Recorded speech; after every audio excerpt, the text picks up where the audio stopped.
پوشیدہ خزانہ۔ ایک گاؤں میں ایک بوڑھا کسان اپنے 3 بیٹوں کے ساتھ رہتا تھا۔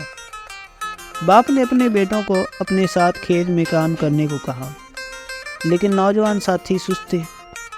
وہ اپنے باپ کی طرح کھیت میں دھوپ اور بارش میں کام نہیں کرنا چاہتے تھے۔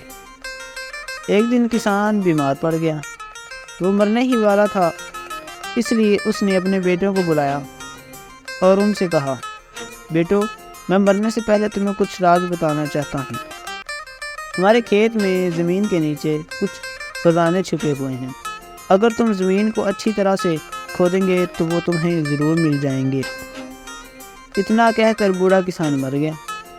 لڑکوں نے اپنے والد کی آخری رسومات ادا کی۔ پھر ایک دن تینوں بھائی کھیت میں گئے اور چھپے ہوئے خزانے کو تلاش کرنے کے لیے زمین کو ایک سرے سے دوسرے سرے تک اچھی طرح کھودنے لگے، لیکن انہیں کچھ نہیں ملا۔ وہ مایوس ہو گئے۔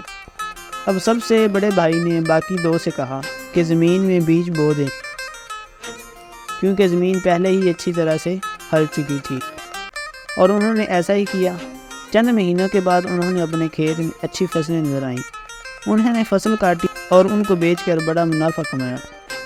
اب سب سے بڑے بھائی نے اپنے دونوں بھائیوں سے کہا، بھائیو، میں سمجھ گیا ہوں کہ ہمارے والد نے چھپے ہوئے خزانے سے کیا مراد لیا تھا۔ چھپے ہوئے خزانے وہ اچھی فصلیں ہیں جو ہمیں زمین کو ٹھیک سے کھود کر اور وہاں بیج بونے سے ملی ہیں۔